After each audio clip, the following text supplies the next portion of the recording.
teman-teman yang lain ya. Mau dikonfirmasi slide saya sudah kelihatan kah? Sudah, Pak. Sudah kelihatan. Kelihatan. Suara saya jelas ya? Jelas, Pak. Oke, bismillahirrahmanirrahim.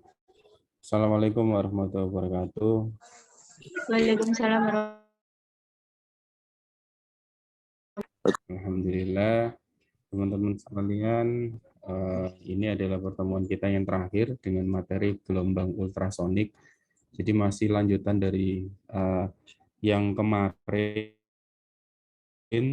pertemuan sebelumnya, kayak dengan gelombang juga, tapi lebih kepada gelombang elektromagnetik.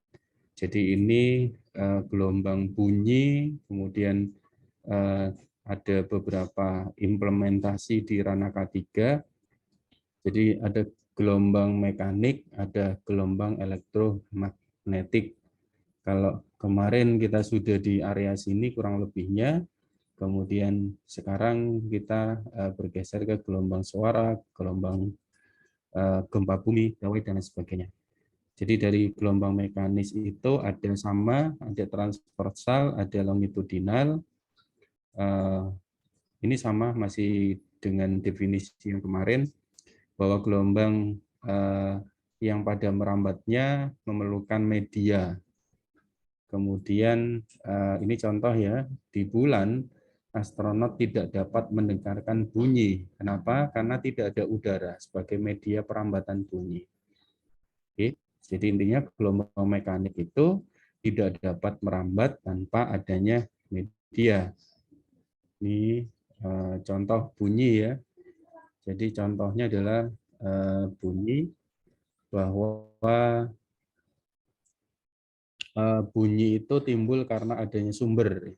Kemudian sumber itu pasti bergetar dengan getaran yang merambat, namanya gelombang getarannya itu.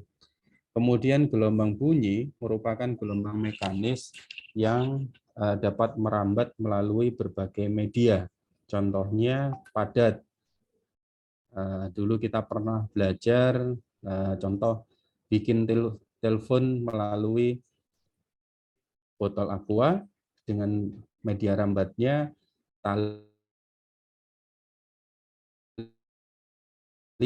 media rambatnya bisa didengar. Kemudian cair pun masih bisa terdengar, tapi juga kalau kita coba berenang turun ke dasar, kadang getaran atau gelombang bunyinya masih terdengar, tapi dengan jarak yang tertentu pastinya. Gas atau udara ini yang sehari-hari yang kita lakukan seperti itu.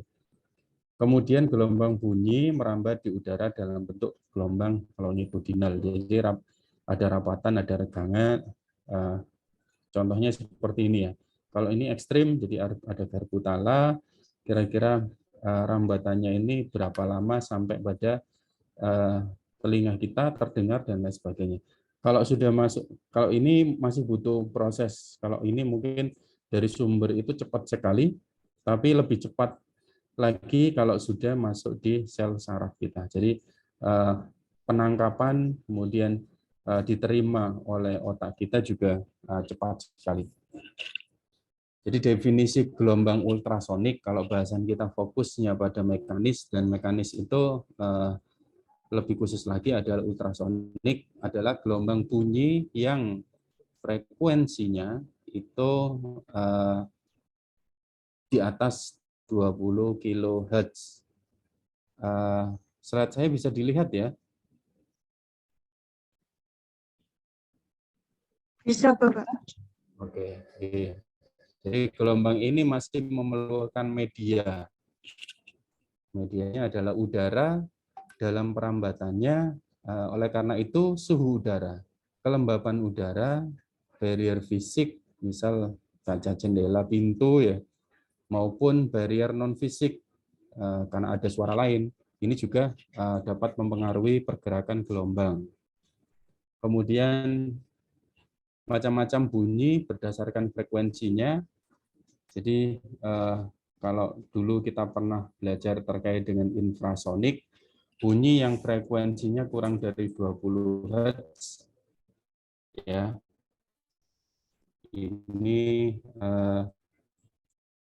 bunyi ini bisa didengar oleh hewan. Nah, ini contohnya kurang dari 20 Hz itu hanya bisa didengar oleh contoh jangkrik misalnya. Kemudian audiosonik. Jadi ini yang bisa didengar oleh manusia. 20 sampai 20.000 Hz. Ini kemudian ultrasonik. Jadi kalau untuk ultrasonik bahwa di atas 20 kHz ya, 20.000 Hz ini hanya bisa didengar oleh beberapa hewan saja. Contohnya kelelawar. Kemudian ada lumba-lumba, kemudian ada anjing dan lain sebagainya. Nah, ini batasan pendengaran manusia. Kita tahu bahwa manusia tadi itu berada di frekuensi audiosonik ya. Jadi audiosonik ini 20 sampai 20.000. Nah, ini dia penjelasannya bahwa sebenarnya di lingkungan kita terdapat banyak variasi getaran, namun tidak semua getaran itu tertangkap oleh indera kita. Jadi keterbatasan kita diciptakan itu ternyata tidak semua suara itu kita bisa dengar gitu. Mungkin kalau yang paham beberapa hadis Rasulullah disampaikan bahkan suara Rasulullah itu mendengar suara siksaan manusia di bawah alam kubur. Nah, seperti itu. Ini yang dimaksud secara keilmuan itu akhirnya terjawab. Oh iya, ternyata tidak semua suara itu manusia bisa dengar. Karena apa? Kita hanya diberikan batasan 20 Hz sampai 20 kHz. Kurang dari 20 Hz nggak bisa dengar, lebih dari 20 kHz juga nggak bisa dengar. Itu.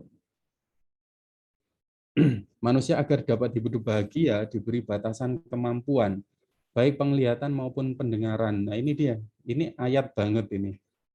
Jadi ketika manusia diberikan batasan penglihatan, yang dilihat itu hanya yang tampak, itu mungkin lebih bahagia daripada konon katanya orang yang indigo bisa melihat yang tidak terlihat oleh manusia lain, pastinya ya nggak bahagia pastinya. Akan selalu ada ketakutan dan lain sebagainya. Pun demikian dengan pendengaran. Kalau semua didengarkan, misal kurang dari 20 Hz, ikut terdengar juga, lebih dari 20 kHz ikut terdengar, maka ya nggak ada bahagianya manusia hidup pastinya. Ini pernyataan yang rasional sekali. Kemudian daerah frekuensi ini disebut frekuensi audio. Jadi frekuensi pendengaran di bawah 20 Hz tidak terdengar lagi. Tadi disampaikan bahwa kalau di bawah 20 namanya frekuensi infrasonik. Kalau lebih dari 20 kHz disebut frekuensi ultrasonik. Jadi kurang lebihnya seperti itu. Bentar ya.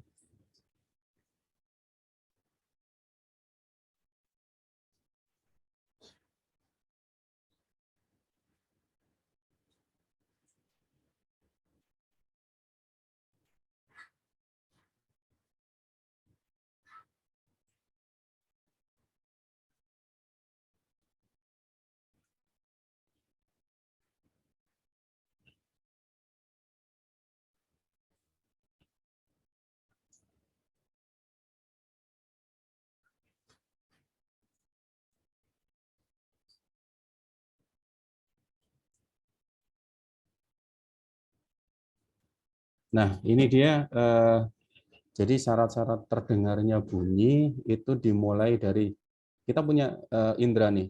Kemudian ada bunyi, ada media. Jadi gelombang bunyi itu yang merambat di udara. Jadi yang pertama adalah adanya sumber bunyi dulu. Jadi ini wajib. Sumber bunyi itu yang kita dengar itu tadi ya 20 sampai 20.000 Hz. 20 sampai 20 kHz ada sumber bunyi, kemudian ada media, medium atau media ya. Ini udara. Kalau tadi disampaikan astronot itu enggak bisa dengar ya karena ruangannya ruang hampa. Sehingga yang berpengaruh tadi salah satunya adalah kelembapan, suhu udara juga berpengaruh. Jadi kita teriak-teriak di atas gunung itu beda dengan kita teriak-teriak di pinggir pantai, begitu kurang lebihnya. Kemudian ketika udaranya lembab, pastinya banyak sekali kabut banyak sekali uap air. Beda dengan udara yang kering sekali. Gitu. Adanya telinga atau alat pendengaran. Nah, ini dia. Jadi yang tersampaikan nanti itu masuk ke organ kita, dan di dalam organ ini, organ yang sesederhana ini ternyata kompleks sekali dalamnya. Dari gendang telinga bergetar, kemudian ditangkaplah oleh ada rambut-rambut getar di dalamnya, ada rumah siput masuk ke otak kita. Akhirnya kan dalam secepat itu hanya bunyi, misal suara saya ini ya, langsung diolah oleh otak. Tahu-tahu karena tidak ada lag ya. Coba bayangkan kalau misal jaringan yang ada di dalam otak kita, antara telinga dan otak itu seperti jaringan internet kita yang ada ngelagnya istilahnya ya. Nggak semuanya rata dapat 30 Mbps. Mungkin suatu saat dia peak hour turun. Nah, akan lemot sekali ya. Dengar suara itu kemudian bisa meresponnya mungkin lambat sekali. Patut kita syukuri kita masih diberikan sigap cepat. Jadi aliran darah ke otak sampai impuls sarafnya juga cepat sekali. Hitungannya sepersekian detik pastinya. Ini yang mampu didengar ya. Kalau semisal ada suara tapi posisinya di lebih dari 20.000 Hz atau kurang dari 20 Hz, ini juga tidak bisa didengar oleh manusia. Ini manfaat ultrasonik. Jadi gelombang ultrasonik ini manfaatnya menghancurkan tumor atau batu ginjal. Ini alat-alat di kesehatan yang menggunakan gelombang untuk menghancurkan batu-batu di dalam tubuh. Kemudian ada USG. USG ini digunakan untuk mempelajari bagian dalam tubuh yang tidak boleh kena sinar X yang berbahaya. Jadi ini bisa saling menggantikan antara USG dengan sinar X. Kalau sinar X itu sumbernya adalah dari sinar yang kemarin ya, ada sinar alfa, beta, gamma yang bisa nembus tubuh manusia, bisa nembus lapisan kertas, bisa nembus lapisan logam, kaca, dan lain sebagainya. Itu sumber dari sinar X. Tapi ketika itu USG, maka ini gelombang. Jadi gelombang itu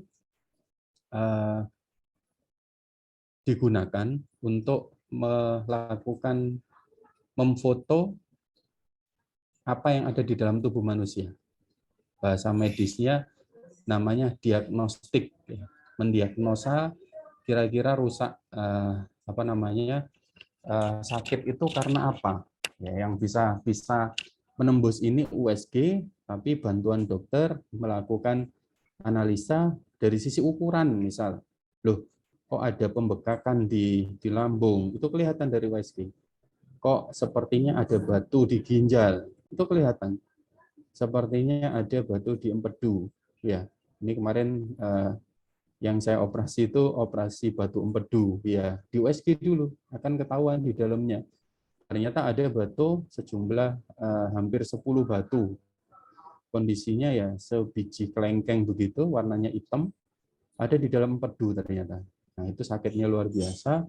Dan ternyata dari USG itu bisa mendiagnosa, oh berarti penyakit ini sumbernya adalah batu yang ada di dalam kandung empedu ataupun dimanapun deh, di ginjal maupun bahkan di organ yang lain. Untuk kemudian deteksi dan komunikasi, ini teknologi kelautan ya.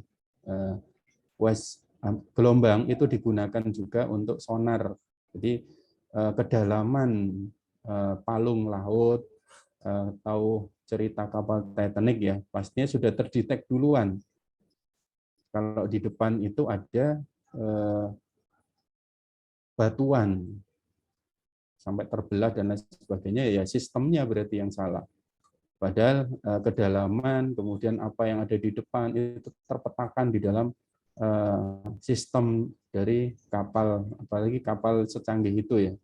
Kemudian pemeriksaan bagian dalam tubuh. Kemudian ada kacamata orang buta, ini juga mainnya adalah dari suara. Jadi orang yang tunanetra itu hanya mendengar dia dari telinganya. Sistemnya saya kurang paham, tapi yang jelas mungkin juga seperti sensor mobil yang sekarang ya. Kalau dulu mungkin hanya orang itu bawa tongkat itu permukaannya keras atau lunak gitu aja, bunyinya yang didengarkan. Kemudian pemeriksaan kerusakan logam, kalau kemarin pakai sinar, nah kali ini pakai suara, pakai gelombang mekanik, beda. Kalau kemarin gelombangnya elektromagnetik. Kemudian membunuh nyamuk, ini juga pakai gelombang bisa. Biasanya di Instagram ya ada produk yang menggunakan suara atau menggunakan gelombang digunakan untuk menangkap serangga. Ini manusia hanya mendapat 20-20 kHz saja, itu beluang di bawah belalang bersuara seperti ini melengking, kita hanya dengarnya itu yang 20-20 ribu saja. Padahal belalang itu kalau bersuara, dia bisa di bawahnya, di atasnya 20.000, 7.000 yang kita dengar biasanya, bahkan 100.000. Kalau malam-malam ya suara belalang itu yang terdengar hanya ini. Yang di atas 20.000 nggak terdengar. Dan si belalang itu bisa mendengar sekian, ya gitu. Hampir-hampir dengan pendengarannya manusia, tapi dia bisa menghasilkan suara yang jauh lebih besar dari itu. Kemudian kelelawar bersuara, dia bersuara sekian, tapi bisa mendengar di rentan yang sekian. Anjing bersuara ini kurang lebih 450, anjing mendengar di 15 bahkan sampai 50.000 dia masih bisa mendengar. Jadi kalau kita diskusi terkait dengan gelombang atau bunyi, itu kuat bunyi tergantung pada besarnya amplitudo. Jadi makin besar amplitudonya, makin kuat bunyinya. Juga tergantung pada jarak antara sumber bunyi dengan pendengar. Jadi ini contoh ya, gelombang-gelombang yang dihasilkan dari alat musik itu macam-macam. Ada yang garbu tala seperti ini. Sampai pada biola ya, modelnya seperti ini. Ini kalau digambarkan terkait dengan apa yang dihasilkan bunyi. Kemudian ada intensitas bunyi. Jadi intensitas adalah besaran yang menyatakan berapa besar daya bunyi tiap satuan luas. Kemudian satuan intensitasnya adalah watt per meter persegi.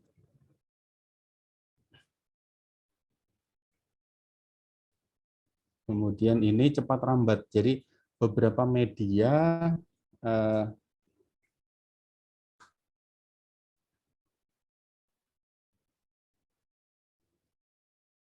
bentar ya.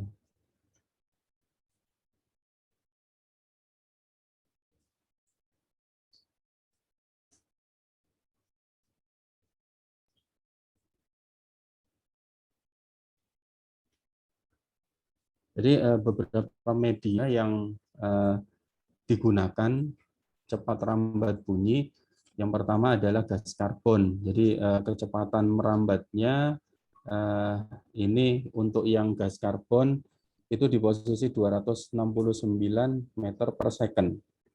Seperti itu. Kemudian suhu udara pada suhu 0 derajat Celcius itu cepat rambat bunyinya adalah 332. Jadi semakin tinggi dia semakin cepat merambat. Kemudian ada alkohol lebih cepat lagi, pada air ini meter per second-nya. Kemudian di emas, aluminium, baja, besi. Jadi ini kecepatan mulai dari gas sampai pada zat padatnya. Dampak efeknya dalam ilmu biofisika, efek yang dihasilkan oleh paparan gelombang ultrasonik adalah efek termal, panas ya. Kemudian efek kavitasi, ada gelembung, dan mekanis, ini menimbulkan tekanan. Jadi kurang lebihnya ini kalau kita dulu belajar ya hukum pemantulan bunyi, bahwa bunyi datang, bunyi pantul, garis normal terletak pada satu bidang datar. Ini dulu pernah kita dapatkan macam-macam bunyi pantul. Ini contohnya ada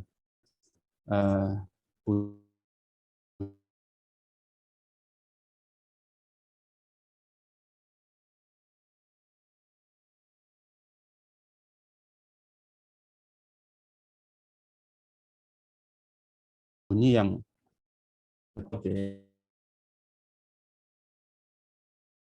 ada osilator yang digetarkan akan menghasilkan getaran ultrasonik. Ini diarahkan ke dasar laut. Nah, sampai dasar laut ini akan dipantulkan oleh dasar laut. Nah, pantulan ini akan diterima oleh hidrofon.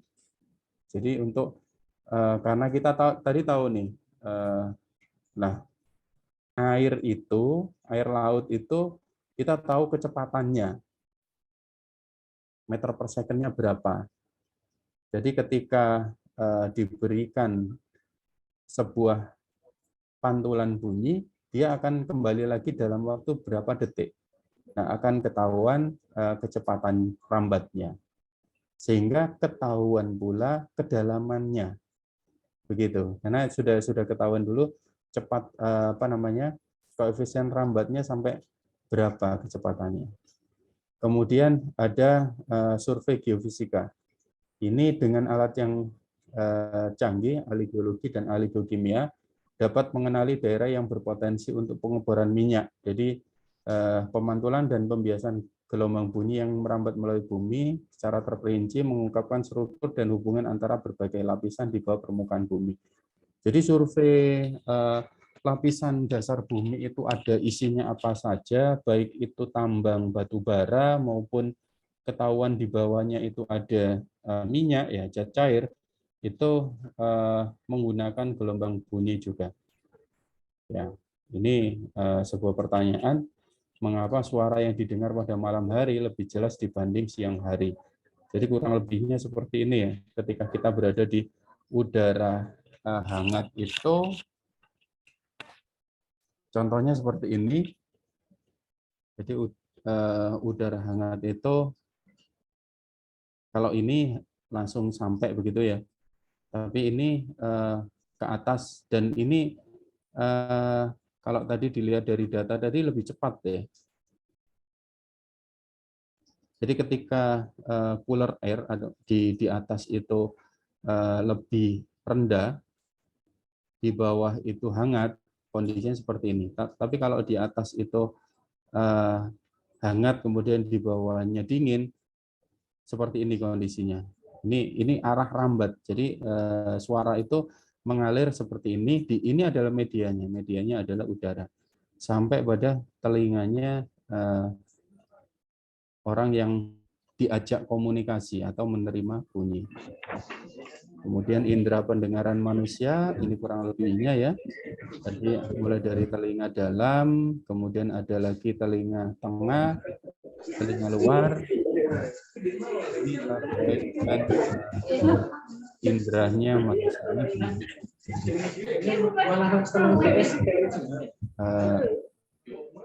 Mas Adik, bisa di-mute Mas. Bagian luar daun telinga, kemudian saluran telinga ya. Ini keterangannya, tadi itu gambarnya. Ya, ini pemanfaatannya. Jadi sistem sonar dan pemanfaatannya ini untuk navigasi ya. Sonar itu adalah sound navigation and ranging. Jadi ini menaksir untuk penggunaan gelombang ultrasonik, baik itu ukuran, bentuk, dan kedalaman benda. Ini yang biasanya digunakan untuk kapal. Kemudian di kelelawar, ini yang tadi sama. Jadi sebetulnya nirunya itu niru di makhluk ciptaan. Jadi ada kelelawar yang ditiru untuk sonar. Kelelawar ini akan mengeluarkan gelombang ultrasonik pada saat ia terbang dan akan dipantulkan kembali oleh benda-benda atau binatang lain yang akan dilewati dan diterima oleh suatu alat yang berada di tubuh kelelawar. Jadi kelelawar itu kalau kita melihat organnya, kalau organnya dimaksud adalah mata, salah kita. Jadi dia itu tidak setajam itu. Kalau mata itu elang ya, dari atas, kemudian dia mau turun ngambil mangsa, itu elang. Jadi matanya tajam. Tapi kalau kelelawar yang digunakan adalah ini, sound, navigation, and ranging. Jadi sepertinya dia akan menaksir ukuran, menaksir bentuk, dan menaksir jarak. Ketika dia terbang, kadang juga nabrak-nabrak ya. Kondisinya karena bukan dia tidak memanfaatkan mata secara maksimal, karena matanya juga mungkin punya keterbatasan, sehingga dia diberikan kelebihan lain di sistem sonar tadi itu. Ini kurang lebih ya. Jadi dia nabrak-nabrak biasanya, dan dia tahu persis dari dia nggak pakai mata tadi ya, yang dipakai dia adalah di tubuhnya ini penuh dengan sonar, sehingga ketika frekuensi dia kirimkan itu tadi kita tidak mendengar di bawah 20 Hz. Mungkin bisa jadi suara itu keluar dari tubuhnya, tapi kita tidak bisa mendengar. Habis itu kepantau lagi kembali ke dia. Oh iya, ini ada daun gitu. Ya, jadi kasarnya seperti itu. Oh iya, di sini ada ujung batang dan lain sebagainya. Sehingga nggak sampai dia itu terbang yang benar-benar nabrak, nggak ada. Nah, ini dimanfaatkan oleh untuk sistem sonar. Jadi kalau ini untuk sonar ya, kalau ini USG yang tadi ya, mengamati janin bayi dalam kandungan, kemudian kita kenal dengan USG, ultrasonograf, yang digunakan untuk mendeteksi penyakit pada manusia. Sama kalau USG posisinya ya di organ reproduksi. Jadi kalau ini juga masuk organ reproduksi. Nah, ini yang digunakan untuk sistem sonar. Jadi di sini ada transducer, ada detektor. Jadi dimulai dari dia memancarkan sebuah gelombang, dikembalikanlah ke detektor. Jadi ini akan terikot kedalaman dasar laut itu berapa. Dari apa? Dari cepat rambatnya si jenis media tadi itu. Kalau ini medianya adalah air laut. Jadi kapal ini ya air ya medianya, kemudian kapal ini jalan sehingga dia akan terpetakan di bawah itu kedalamannya sampai berapa. Kalau mau di atasnya ini juga di depannya mengarahnya ke sini. Jadi nanti ada cepat rambat yang terkait ada sudutnya. Kalau ini kan dia tegak ya, langsung kembali. Nah, dia kalau di depannya juga akan dikembalikan tapi dengan besaran sudut tertentu sehingga kemiringan itu juga akan dilakukan konversi. Sebetulnya kan sama. Jadi seperti ini, V kali T per 2 S. Jarak itu V dikalikan T dibagi 2. Dimulai dari kedalaman lautan itu, kecepatan gelombang ultrasonik, ini tergantung medianya. T adalah waktu tiba gelombang ultra. Ya, jadi dicontohkan seperti ini, ada contohnya.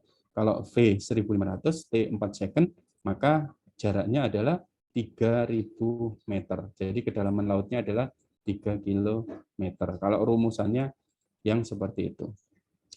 Nah, di bidang lain, ini juga digunakan untuk ngecek. Jadi prinsipnya sama, kalau tadi media rambatnya, bahkan sampai tadi itu material logam emas, kira-kira kecepatan rambatnya berapa, itu ada, besi berapa. Nah, ini digunakan untuk mendeteksi kebocoran atau porus yang ada di dalam logam. Ya, contohnya seperti ini. Nanti teman-teman di K3, kenapa harus didetek? Harus, barangkali ada welder atau tukang lasnya yang dia ngelasnya nggak sempurna, dalamnya itu masih ada rongga dan lain sebagainya. Ini prinsipnya ya, kalau mendeteksi, kalau ini sempurna, Kalau sempurna, ini contoh plat ini. Jadi ini contoh plat. Kalau ini sempurna, alat ini akan mengembalikan dia pada waktunya. Jadi akan ketemu ketebalannya berapa. Nah, ketika ada crack itu pecah ya. Ada sobekan di dalam karena ada udara ya, karena tidak sempurna terpadat si logam ini, maka dia akan kembali hanya dengan asumsi bahwa tebalnya itu tidak sesuai dengan tebal yang di awal, hanya mungkin sepertiga. Nah, berarti di dalam sini ada pecah, ada crack, ada retak gitu ya. Di bidang kesehatan, kalau tadi di industri, ini di kesehatan. Jadi gelombang ultrasonik ini digunakan di bidang kesehatan untuk mendiagnosis ya. Nanti ada contohnya.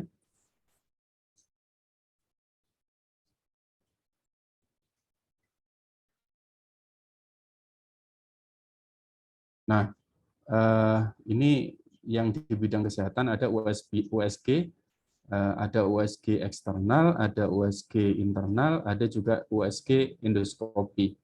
Jadi kalau ini sekarang endoskopi itu lebih ke masukkan ke kerongkongan tapi pakai kamera. Kalau dulu itu belum ada kamera ya, menggunakan USG. Jadi gelombang yang digunakan. Kalau sekarang sudah kamera.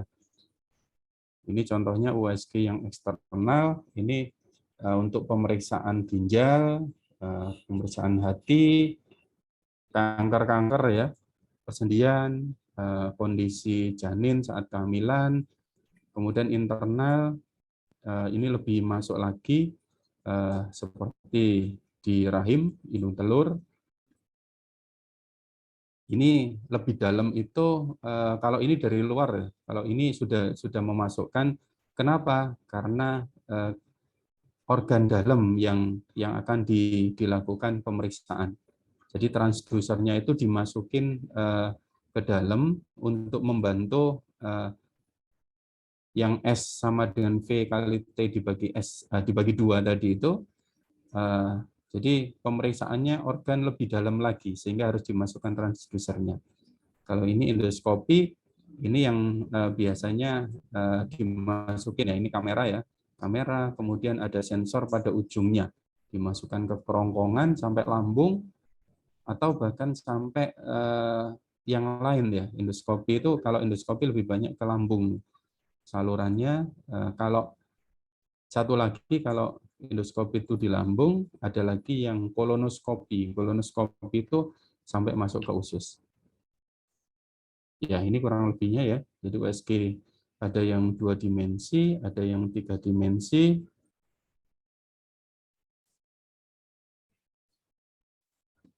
Jadi yang 2 dimensi ini warnanya putih.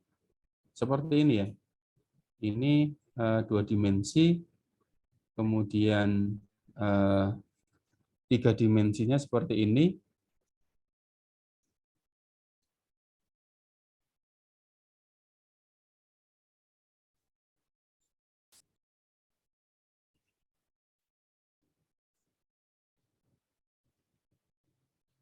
Apalagi yang 4 dimensi ya. Kalau 4 dimensi seperti ini jadinya. Jadi kalau di punyanya AutoCAD itu animasi itu namanya rendering ya.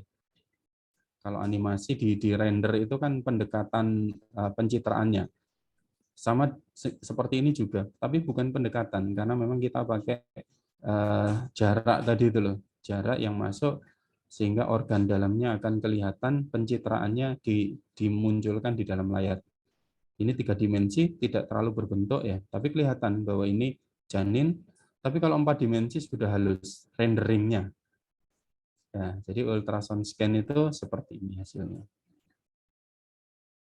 Nah, ini yang biasanya disarankan oleh klinisi atau dokter. Jadi persiapan tes diagnostik itu dengan ultrasound tergantung yang diperiksa. Kadang kalau di perut itu untuk berpuasa 8 sampai 12 jam. Kenapa? Karena ada makanan yang belum tercerna di dalamnya. sehingga menghambat jalan frekuensi suara tadi itu. Biasanya ada yang sampai nggak kelihatan, jadi kabut ya, ada kabut karena apa? Ya bisa jadi karena ini ada makanan yang belum dicerna, belum turun ke usus kalau memang itu posisinya di lambung. Atau bahkan orang yang kena GERD ya, kena asam lambung, itu kabut di dalam lambungnya. Kenapa? Ya, itu udara yang terjebak di dalam lambung yang biasa kita namakan asam lambung. Kemudian ini bisa mengakibatkan gambaran ultrasonnya menjadi kurang jelas. Jadi untuk pemeriksaan ultrason di empedu, hati, pankreas atau limpa, ini juga dokter akan meminta konsumsi makanan tanpa lemak pada malam harinya atau puasa ya, puasa 8-12 jam. Tapi kalau minum air putih masih bisa. Gitu. Atau bahkan ini yang USG kandung kemih, ini minum air yang banyak. Ya. Beda-beda, jadi tergantung organnya. Ini dilakukan kurang lebih 30 menit. Jadi pemeriksaan itu biasanya dikasih media sejenis gel ya, kemudian ditempelkan di permukaannya, itu yang kalau eksternal. Nah, ini dia. Kalau ini ISWL ya. Jadi ISWL ini kita pakai gelombang juga, short wave namanya, gelombang pendek. Diberikan kalau ini ada batu ginjal di ginjal, kita tidak perlu operasi. Jadi dengan ISWL ini diberikan expose ya, batunya sampai kecil-kecil segini. Jadi yang gede itu kemudian dipecah sama ini kidney stone namanya apa, batu ginjal, tanpa anestesi, tanpa bukaan karena dia bukan operasi, recovery-nya cepat. Jadi ini diberikan short wave, begitu diberikan short wave maka sedimen batuan ini akan terpecah menjadi kecil-kecil seperti ini. Ya. Jadi kidney stone remove ini akan rusak ini, sehingga keluar melalui saluran urin. Jadi ini biasanya kalau orang kena batu ginjal itu sakit sekali ya, kayak anyang-anyangan begitu. Setelah keluar, ya keluar juga sakit, yang keluar lewat urin. Kalau empedu, ya seperti saya yang kemarin, kemasukan batu di empedu yang nggak bisa keluar lewat urin, bisa, tapi kalau masih kecil, tapi kalau sudah besar ya harus diambil sama kandung empedunya. Nah, ini kurang lebih alatnya, X-ray receiver, kemudian diberikan short wave. Nah, ini dia kurang lebihnya, ada X-ray shots, ya, ada short wave shots. Jadi dipecah batu-batu yang ada di dalam kidney tadi. Nah, ini kalau ada lagi namanya transfer, apa ini namanya? Doppler. Ya, Doppler ini untuk merekam suara jantung janin. Jadi biasanya kalau bidan-bidan itu biar tahu kondisi jantung janin yang di dalam, itu menggunakan Doppler. Doppler ya. Doppler ini alat yang digunakan untuk mendengarkan detak jantung janin selama masih ada di dalam kandungan. Ini menggunakan prinsip pantulan gelombang elektromagnetik. Ini mengetahui kondisi kesehatan janin. Ini biasanya yang menggunakan adalah bidan. Jadi ini juga ultrasound. Jadi ini juga daripada pakai USG, biasanya kan mahal USG. Jadi bidan itu menggunakan alat ini. Ada apa saja di alat ini? Kurang lebihnya seperti ini. Ya. Jadi untuk detail saya juga tidak terlalu paham. Pada prinsipnya adalah ketika ditempelkan di kulit si perutnya ibu, maka alat ini akan mengeluarkan suara, dan suara yang dikeluarkan itu adalah suara detak jantungnya si janin atau si bayi yang ada di dalam perut ibu. Mungkin itu yang bisa saya sampaikan di akhir pertemuan ini. Barangkali ada yang ditanyakan, didiskusikan, monggo disilahkan.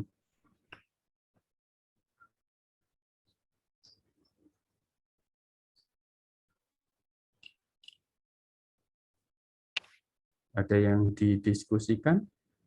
Monggo ditanyakan.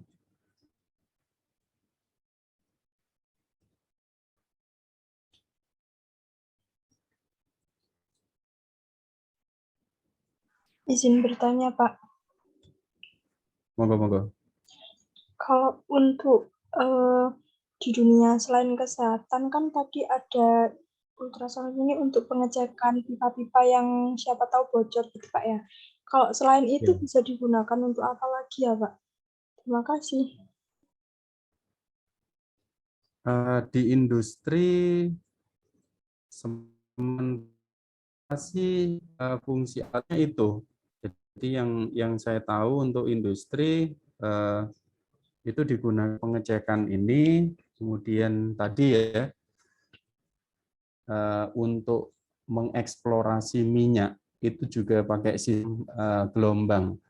Jadi diberikan paparan turun ke perut bumi, kemudian di perut bumi akan diketahui berapa kecepatannya sehingga tahu kira-kira yang merambat sekian tadi itu rambatan itu materialnya apa. Jadi kalau di industri kurang lebih seperti itu untuk pemanfaatan gelombang. Ya, selain gelombang untuk pemanfaatan yang lain ya. Tapi yang sepaham saya seperti itu. Jadi prinsipnya seperti ini ya, orang ngecek dengan kondisi ini, ngecek kondisi ini narasinya seperti ini. Ketika ada pecah ya, crack itu di sini, maka kalau normalnya plat itu ini hanya melihat inspeksi rata nggak tebelnya itu aja. Nah, ketika ada crack di sini, ada retak di sini, dia akan kelihatan. Oh, terpantul. Oh, berarti ada retak di dalamnya. Begitu kurang lebihnya. Pastinya akan banyak, tapi pemahaman saya sepertinya yang terbatas. Gitu, Mbak. Baik, Pak. Terima kasih.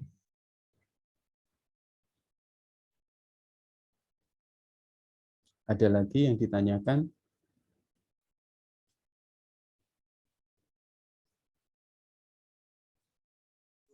Di kolom chat, Bapak. Dalam? Di kolom chat. Ada Oh, yang di bertanya. kolom chat. Oke, saya baca dulu ya.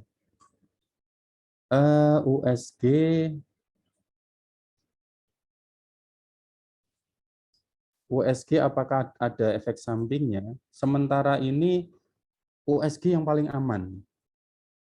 Jadi kenapa? Karena dia hanya memberikan gelombang daripada gelombang elektromagnetik ya. Jadi gelombang mekanik ini yang lebih aman dibanding gelombang elektromagnetik. Gitu. Catatannya seperti itu. Kenapa? Karena yang dipaparkan ini hanya suara, gelombang suara saja. Bukan suara, ya gelombang mekanik. Gitu. Beda kalau gelombang elektromagnetik. Kalau gelombang elektromagnetik seperti X-ray misalnya. X-ray itu paparannya tertentu. Tidak boleh orang sering-sering di X-ray itu tidak boleh. Bahkan orang akan menghindari kalau semisal ada diagnostik yang lain, dia pakai itu. Bahkan petugasnya sama. Petugasnya juga nggak boleh terpapar elektromagnetik seperti X-ray, seperti CT scan, itu terbatas. Jadi mereka punya TLD namanya. Dosimeter itu untuk melihat jumlah paparan yang masuk ke tubuhnya.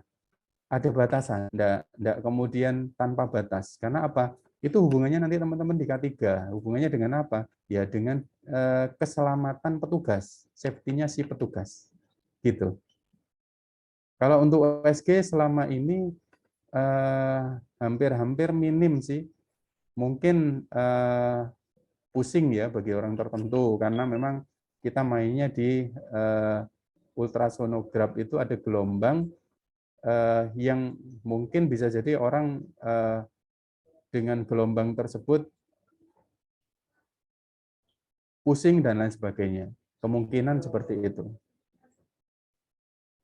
Ya, sementara itu ada lagi yang ditanyakan?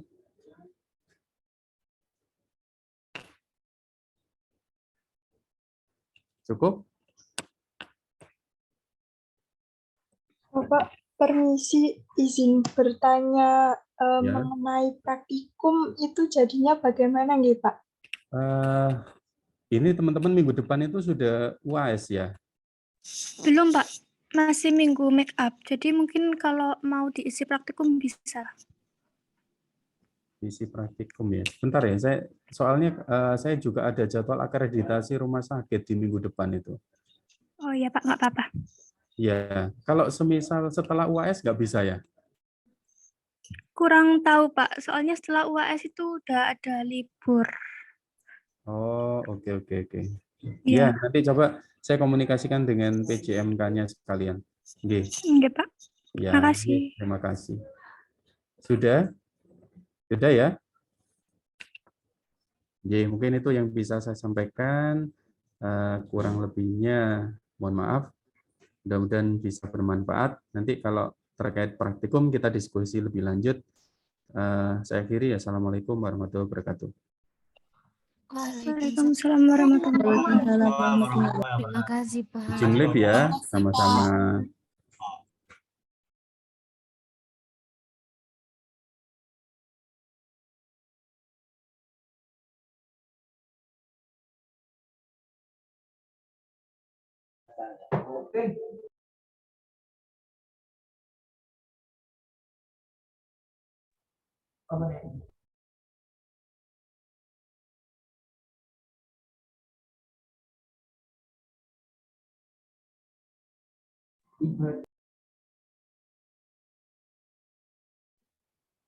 Olahraga, fokus kari.